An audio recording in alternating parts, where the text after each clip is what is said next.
Welcome to episode 149 of the Family Answer Man podcast. Today we are talking about setting up boundaries against addiction in your family from a biblical worldview. I am your host, David Orgis, and I am here with Dr. Mark Crosby. He is a pastor, he is an educator, he is a mental health professional, and of course he is the resident expert here on the Family Answer Man podcast. Now, Family Answer Man is not a therapy session. We can't give specific advice for any specific situations. So for in-depth answers to your questions, we do encourage you to seek professional counsel for your unique circumstances. Before we jump in today, though, if you would hit that notification bell and subscribe to the YouTube channel, you will never miss an episode of the Family Answer Man. And if you're listening on a podcast, if you would go ahead and rate and review us on your favorite podcast app, that helps us out a lot, helps us get into more people's feeds. And as always, you can share this show directly with your family and your friends so they can join you on your journey of building stronger, healthier, and happier families. Well, Dr. Mark, good to be here with you today. Yes. We have a great topic that I think is going to be really interesting to a lot of people. Boundaries and addiction, as I think we know, are important, but I think from experience and from what people have said, those two can be really hard to coexist in the same spaces. Well, absolutely, because again, addiction is something that no one wakes up and says, hey, I think I'll be an addict today. Or I think I'll do something that's going to create an addiction in my life. But unfortunately, we have several in our community, several maybe throughout maybe even some of our churches who struggle with addiction. And addiction, can be several things, or there's several areas of addiction. There's, of course, alcohol addiction, there's drug addiction, but also there's gambling addiction, there's porn addiction. And so some of these addictions are very real, and unfortunately, they are very disruptive to the family system. Many times, in many cases, unfortunately, they break down the family. They cause the family to have lots of turmoil and strife and dissonance. And so because of that, I will argue, we'll unpack this more in a moment, that addiction and family just doesn't mix. And so if a person is struggling with addiction, I encourage them to get the help they need for their sake as well as for the sake of their family. Because again, anytime addiction takes over someone's life, it eventually ruins that life. And there's many stories out there that people have told and could tell about how addiction took over their life, ruined their marriage, and they lost it all. And so again, it's very unfortunate, but this is the culture we live in. And this is a season that we're in, believe it or not. I mean, everybody, it's going to be Memorial Day weekend coming up. And then soon after that, there's going to be Father's Day and 4th of July, and there's going to be summer vacations and outdoor get-togethers and graduation celebrations. The list could go on, right? And with that, in our culture, unfortunately, here in South Central Louisiana, for a lot of people, they feel like you cannot celebrate unless you have alcohol for whatever reason. And so that's their way of celebrating. And so, but for a lot of people, this is the gateway into getting involved in something that can be very addictive and then very destructive. It's unfortunate, but again, many who are listening can tell their story of how it happened to them or someone they knew and cared about. Yeah, and as you said, this something that we encourage people to actually seek out help and not try to tough it out and just, grit it through. It's rare. It's rare. I mean, I will say, that 1% of all people who have kicked the addiction habit, whatever area of addiction they were struggling with, maybe did it on their own. Wow. If that high. Which is really low odds, if that high. If that, yeah. And so 1%. And so it requires, in many cases, we'll talk about more in a moment, it requires a team of people, professionals, friends, sponsors, family members who can help them get through this and overcome this. Sometimes it requires, we'll talk about this more in a moment, but inpatient care. And the list could go on. And so, because it is one of the most difficult things, and this is why many mental health professionals do not embrace the practice of working with addicts, because it is just such a difficult area to overcome, because addiction simply is one of the most heartbreaking and difficult challenges for anybody to overcome. Well, thankfully, we are here today. That's and right. We have you to help those that are dealing with this and hopefully are going to be coming out of addiction or helping others come out of addiction. And if you guys have a question that y'all want to ask us, you can always email us, familyanswerman@liveoak.church, familyanswerman@liveoak.church. Best way to get in touch with the show and get your questions read on air. We love to read these questions and answer them for you and help you out. And the question for today says this. It says, our family has struggled with addiction for generations. We've tried to keep it a secret, but my dad is being nominated as a deacon in our church, and he's trying to find a way to break his addiction cycle. What would you recommend? Does AA work? He's looking into a recovery program at another church. Is there any hope that he can actually recover from this addiction? Wow. So addiction, again, has several components, and that's what makes it so difficult to treat. Number one, for some, it's a genetic predisposition, or put another way, for some people, they're unable to metabolize the alcohol or the drug, wherever it may be. And so what happens is that the person becomes dependent upon it, and they now become then an addict. For some, it's very environmental, very cultural, meaning, my dad drank, my mom drank, my friends drink, we drink, we drink every time we can celebrate.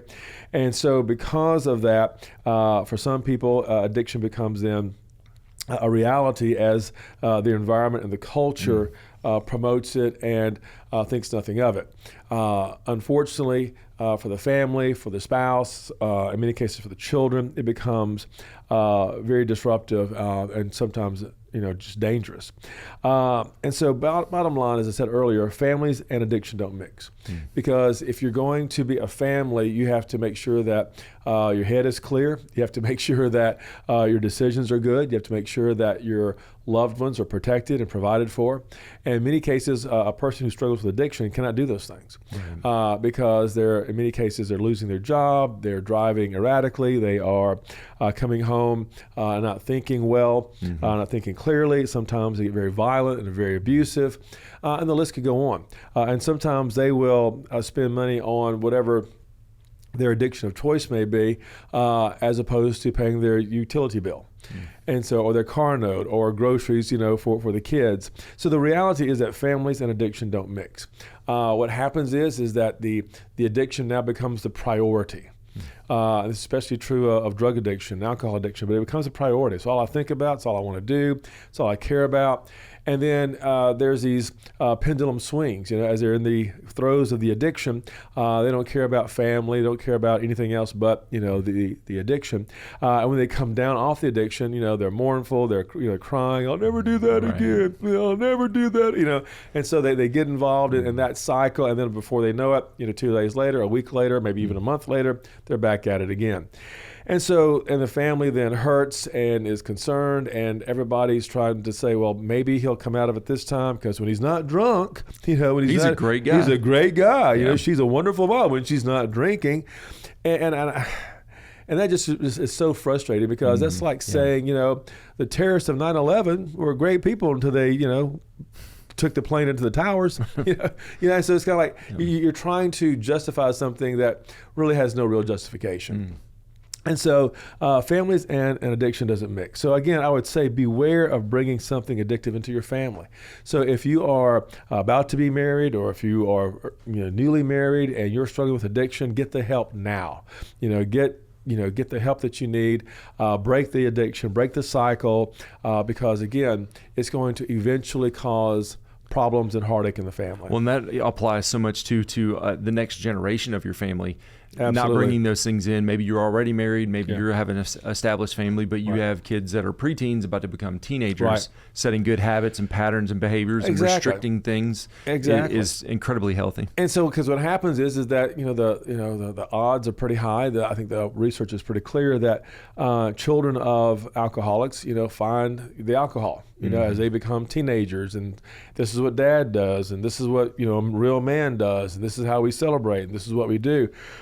Not knowing and not realizing or not believing that, hey, this is just, again, adding to the cycle of family problems and dissonance. So, and I tell folks all the time that addiction is like a virus, meaning simply this: it wants to take over the host.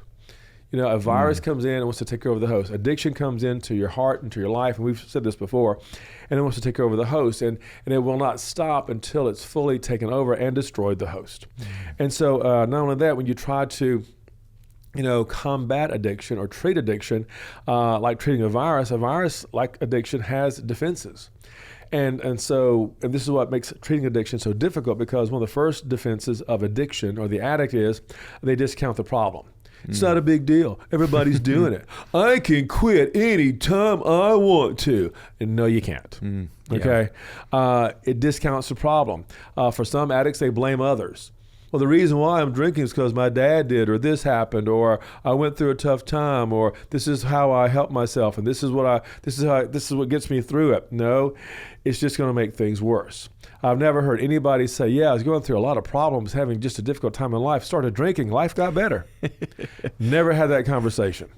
Not only that, but there's also victimization, where a person feels like, I'm just a victim. This is the only way that I can cope. Or again, they deny there's a problem. I don't have a problem.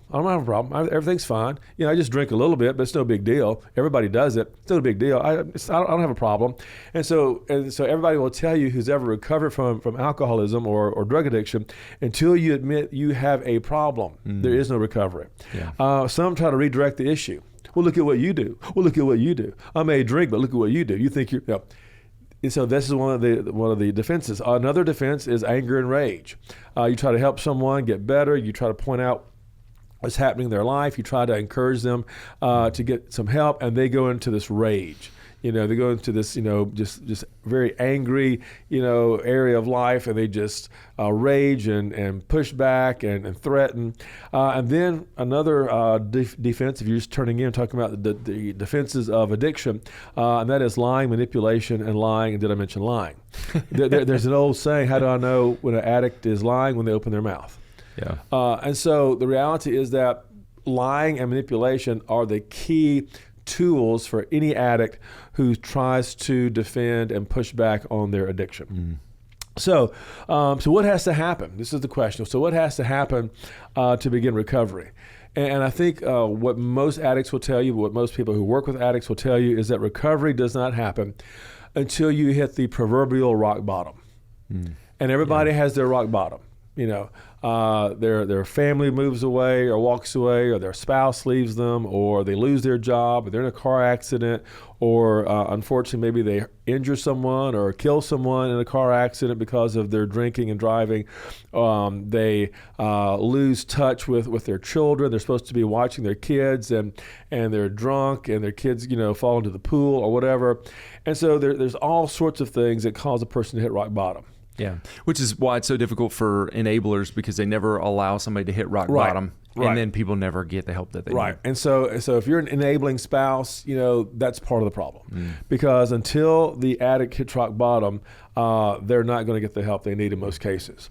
And so the question is, how low can a person go? And everybody has their low point. Everybody has their rock bottom, and some people their rock bottom is pretty low. It's a pretty deep well.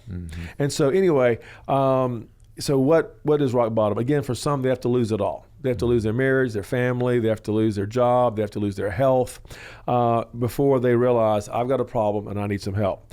Also, for some, they have to loathe what they have become. In other words, when you are tired of being an addict, or you're tired of being an alcoholic, or you're tired of struggling with these areas, then that's when sometimes you start getting the help and looking for the program that begins to bring some help into your life. So there are 10 things that most people will say, 10 areas or 10 steps, if you will, of recovery that most people need to understand and will begin to go through to get the help they're looking for. Number one is you begin to explore and discover what happened. What was it that brought you into this realm of addiction? So a lot of people want to skip the backstory a lot of times. Yeah, right. Is it necessary to absolutely. really? It's the first step. It's absolutely necessary. What was it? And for some, not to sound too psychobabble here, but some, it was maybe a lost childhood. For some, it was some pain in their life. For some, it was trauma, in their life. And so I watched a TV series, a few years ago, and they had this person who was an addict, and what they depicted was this guy was in the Vietnam War, and long story short, he was doing some things, and he had basically some explosive devices nearby, and some kids came along and got involved in the explosive devices that he had set out, and it killed these children. And the story is showing that he could not live with that. that was a pain, that was a trauma he could not live with. Right. That these children, were killed because of maybe his neglect, what have you. And so the point I'm making is that for some people, they have to know what was the trigger of their trauma, of their pain, that led them to say, the only way I can medicate myself is through alcoholism. And so fortunately, in this TV series that we're talking about, he got the help that he needed and things got better. But the point is this, is that all of us have that moment. Everyone who has this addiction has this moment of trauma, of pain, of suffering, of having a hard time living with myself. And because of that, they will seek to self-medicate. And unfortunately for many, their self-medication of choice is some sort of alcohol or drug. Which is a really interesting point, that a lot of times the trauma is legitimate, and a lot of times it's outside of our control, and it is something that we need to deal with. Right. We just don't necessarily have the right coping mechanisms. Exactly. And so we fall into an addiction, which is destructive in our own lives based off of something that was hurtful to us. Absolutely. So if you're just tuning in, we're talking about the 10 steps of recovery for those who struggle with addiction. The second area is relationship history inventory. In other words, who can you count on? To help you? Who can you turn to? What person, what pastor, what counselor, what friend, what sponsor, who can you count on? Also in this relationship history inventory, who hurt you? Who abandoned you? Who broke your spirit? And in most cases, there will be someone, maybe a parent, maybe a spouse, maybe a close friend, maybe someone you were engaged to, or whatever, that hurt you, that abandoned you, that broke your spirit.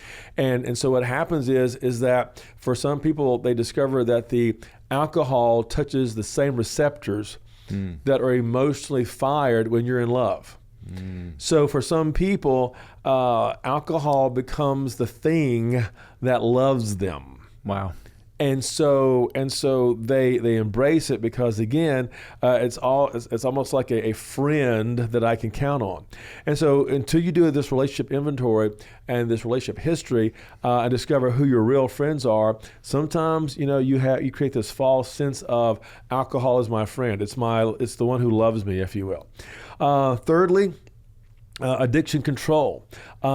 Sometimes you have to go into a residential inpatient care because until you get away from the temptation, until you get away from the people, I've seen a lot of people say the reason why I had to leave my community, the reason why I had to leave my family, the reason why I had to, leave, my college or university and go somewhere else is because the people there were constantly pushing alcohol or drugs on me. And it's kind of like if I wasn't drinking, if I wasn't taking the drugs, then I'm not a part of their pack, if you will. Yeah, that happened to a really prominent LSU player a decade ago that had to leave, get out of town, and ended up coming back and playing for the Saints once he kind of got his life right and got his friend circles back in order. And talk about a relational history inventory. Absolutely, because again, there's the old saying, choose your friends, you choose your future. And so addiction control sometimes will begin with separating from those individuals, if that means inpatient care, if that means some sort of residential assistance. Again, putting time limits on the exposure to each other. In other words, taking a time out. I need to break away from this person for a while. And also, not to sound cliche, but setting some really specific boundaries.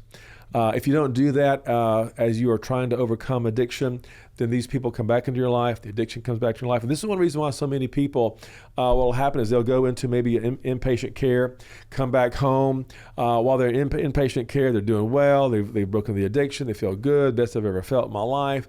Things are going really well, I think I'm good, I think I'm cured. Come back home, and now the friends start calling. The old girlfriend, the old boyfriend, the old college, gang, whatever. And so what happens is that now they're back at it, and they don't want to dismiss their friends. They want these friends. They like these people, but they're still, bringing them back into this addictive world. So that's very important to note. Sometimes, as we said before, fourthly, if you're kind of keeping count, leaving home and saying goodbye. Sometimes you have to say, I have to start a new journey. I have to stop seeking the blessing from those who don't want to give it. For a lot of people, their heart is broken because they never heard their mom or dad say, I love you, or I'm proud of you, or, you're so important to me, or, they never get that. And so sometimes you have to leave home and say goodbye and start your own journey and become the person that God wants you to be. Receive the blessing from other people. Receive the blessing from maybe new friends or pastors or spouses or whomever. But let that person, give you the blessing that you're longing for. So sometimes you have to leave home and say goodbye and stop seeking the blessing from those who won't give it. I've said that to so many people before. Hey, your dad's never going to bless you. Your mom's never. Stop seeking it. Seek it from someone else, because there are people out there that will bless you and see the potential that you have. Fifthly, sometimes you have to grieve your loss. For a lot of people who struggle with addiction, they've never grieved properly. Grief is essential.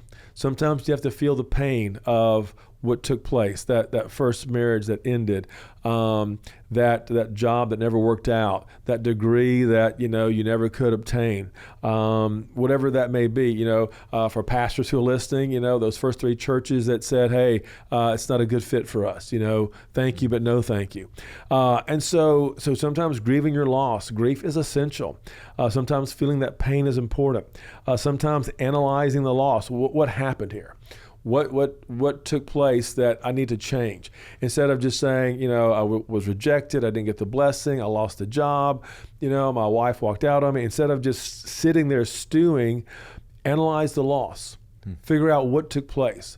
What did they do? What did you do? What can you do differently now? And then sometimes you have to go through the grief cycle. We've talked about that before, the grief cycle, for those of you who are just hearing about that for the first time. It starts with, for some people, they go through a sense of denial. I can't believe this happened to me. I can't believe I lost a job. I can't believe they don't want me to be their pastor. I can't believe they don't want me to be, their CEO. And so you have to go through that sense of denial, and then there's that anger we go through. I can't believe it. I'm angry now because now the reality is hitting you. You try to bargain yourself. That's the next step. What if I would have done this? What could I do this? Maybe if I did this, things would have been better. When you realize that don't work out, you go through a depression, and then you cycle back around. Denial, anger, bargaining, depression. Denial, anger, bargaining, depression. And finally, after you go through that cycle for weeks, maybe sometimes months, maybe even years, once you go through that cycle, then you get to the point of acceptance. And then you say, I know what's going on now, and then you reach closure, and then you begin a new chapter in life. But sometimes grieving your loss, grief is essential. If you're just tuning in, we're talking about dealing with addiction, how we overcome it. And these are the 10 ways. This is number 6, by the way. Begin a new self-perception. And nature abhors a vacuum. So sometimes addiction tries to define you or tell you things that aren't true. Sometimes addiction will tell you you're not lovable, therefore you need the alcohol. You're not worthy, therefore you need the drug. You don't deserve another chance. And so sometimes you have to begin a new self-perception of, again, who you are, and ask yourself the question, who do I want to be? Who do I want to be? Sometimes with our college students or whatever, as they're going into life and to careers and into marriages or whatever, sometimes I'll ask them, and it's kind of a morbid question, but I think it's a fair question. What do you want people to say about you at your funeral? That's a great perspective setter. What do you want people to say? When you're gone, what do you want people to remember about you the most? And for these 20-somethings, there's a pause there, like, what are you talking about? Well, for the next 20, 30, 40, 50, 60 years, you get to outline, if you will, and create the template of your life. Choices you make, decisions you make, people you help, things you do, things you obtain, what you achieve, what you accomplish. Who do I want to be? And for the addict, for the alcoholic, they need to pause and ask that question as well. As they get into some sobriety, as they begin to realize what they've done and who they've hurt and what they're doing. Who do I want to be? Because alcohol will try to define you. Addiction will try to define you. We've seen that time and time again. He's the town drunk. She's just an addict. They're just a meth head. And these are all identifiable names that we put on people, and they basically embrace those names, and that becomes their identity.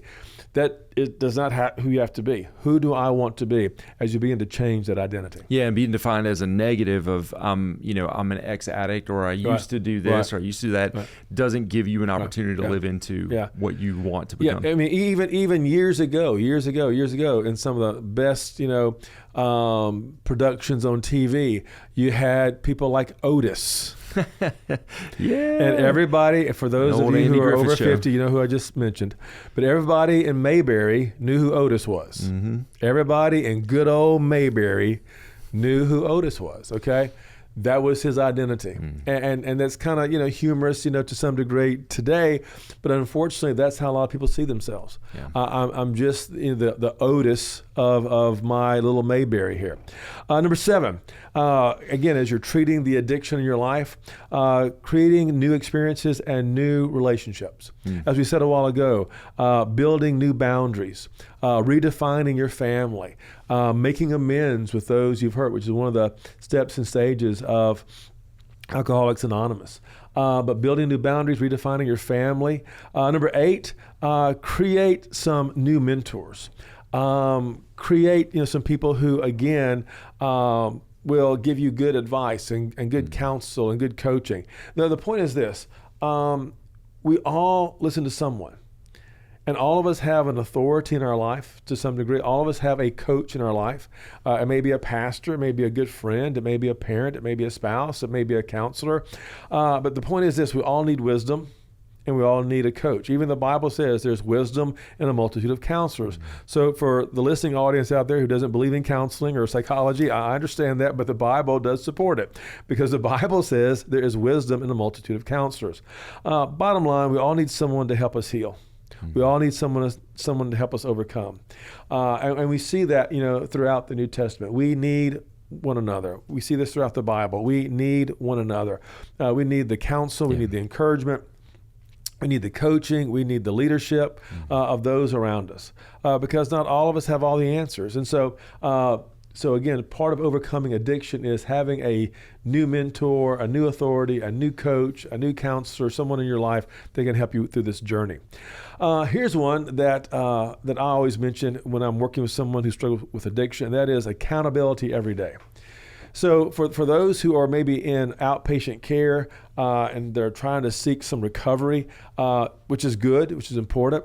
Not everybody can afford going to an institution, but accountability every day. And what that looks like is this. On Mondays, I see my counselor. On Tuesday, I go to my meeting. On Wednesdays, I go to my small groups at church. On Thursday, I see my sponsor. On Friday, I go to my meeting. On Saturday, I'm with my family. And Sunday, I'm in church. So every day of your life, there's somebody that you're accountable to. They help you to create an inventory, help me to see what I'm missing. They help you give direction, these people in your life every day. They help you give guidelines. Are you on task? Are you on track? And then number 10, maintenance is needed. Because addiction recovery is an ongoing journey. It's not one and done. Daily maintenance, daily prayer, daily Bible study, daily fellowship, periodic checks with those who care about. Also new ventures, when whatever it is you're addicted to is taken out of your life, you need to replace it with something healthy. Maybe you need to start fishing more, bowling more, exercising more, creating a garden, camping with your kids, whatever that may be, but new ventures and new challenges. And then there's spiritual progress and spiritual surrender. Let God be that source of comfort, that source of care, that source of love, that source of inspiration. Get into your Bible, spend time in prayer. Let God direct you and help you through this recovery process. Real quickly, and we'll close with this. If a person goes through a few weeks or months of sobriety, that's great. But you have to be 2 years sober before you can say, I'm on the road to recovery. Wow. And again, that's so important to note. But I believe with God, all things are possible. I think Jesus came to set the captives free. I believe he will, like the prodigal son, put a ring on your finger, a robe on your back, and sandals on your feet. If you come back to him with a sense of humility, he will give you his grace, which is amazing. He will always call you his own, and he'll never let you go if you turn to him. And that is what, again, I think helps in the major recovery of anyone who struggles with addiction. Well, there you have it from the Family Answer Man. Hope that this episode of the Family Answer Man will inspire you and encourage you to make changes that will lead to a stronger, healthier, and happier family.